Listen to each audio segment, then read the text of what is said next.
DEI is still alive in Texas universities. It's January 5th, 2024, and these are your headlines.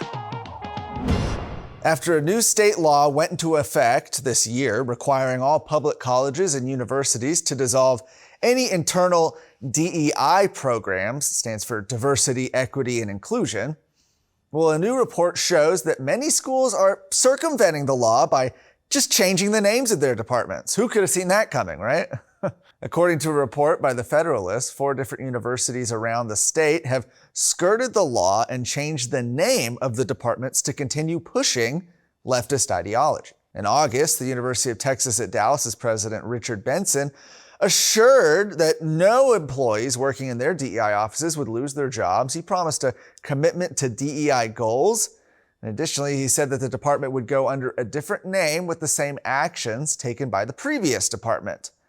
Similarly, the University of Texas at San Antonio's president, Taylor Amy, informed her school that the DEI office would be renamed to the Office of Campus and Community Belonging. Doesn't that sound nice? The department says they'll focus on 3 pillars: the ADA, which is Americans with Disabilities Act, campus climate, and community partnership bridges. The Federalist also obtained internal University of Texas at Austin communications that showed their university's vice president of the Division of Diversity and Community Engagement, Dr. LaToya Smith, announcing that that department would be renaming itself to the Division of Campus and Community Engagement.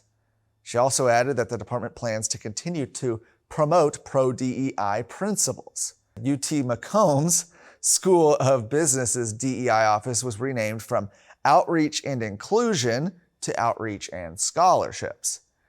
The University of Houston Downtown also renamed its DEI office to the Center for Student Advocacy and Belonging.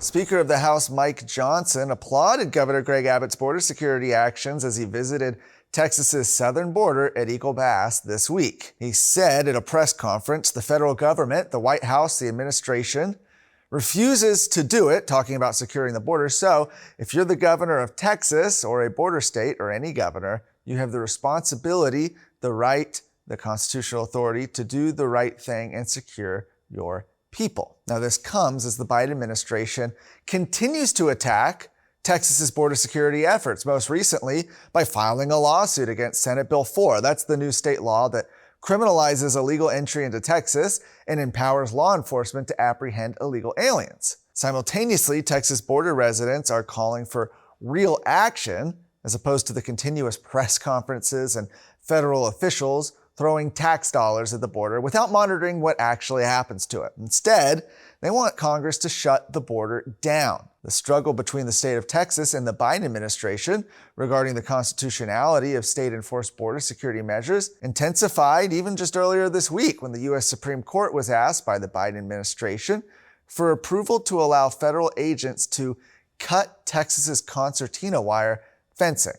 So Texas had placed fencing in parts of the border to try to keep illegal aliens out. The Biden administration is coming in, cutting it down, and wants to pretend like they care about securing the border. Now, Senate Bill 4 House sponsor, that was State Representative David Spiller, told Texas Scorecard that the Biden administration is working harder to defeat Texas's border security efforts than it is to secure the border itself. If you're not watching the Luke Macias Show, then you are not as engaged as everybody else is in Texas who's trying to make a difference, knowing exactly what's going on so that they can take action on the things that really matter. Guys, watch us on the Roku app for Texas Scorecard. Watch us on YouTube. Listen to us on Apple Podcasts, Spotify. Get engaged, get more informed, so together we can actually make a bigger difference on things that matter for the future of Texas. God bless you. Last up, a Texas teacher charged with sexually assaulting an underage female student multiple times more than 15 years ago is now going to lose her job. Brazosport Independent School District trustees voted in a special meeting on January 2nd to fire 43-year-old Brazoswood High School teacher Brandon Martin Hargrove just before Christmas. A Brazoria County grand jury indicted Hargrove on 6 counts of sexual assault of a child, 4 counts of indecency with a child by contact, and 2 counts of indecency with a child by exposure. The 12-count indictment detailing Hargrove's alleged sexual activities with the female student under the age of 17 which is the age of consent in Texas, began in 2007. Hargrove was booked into Brazoria County Jail on December 21st and released the same day on a $240,000 bond.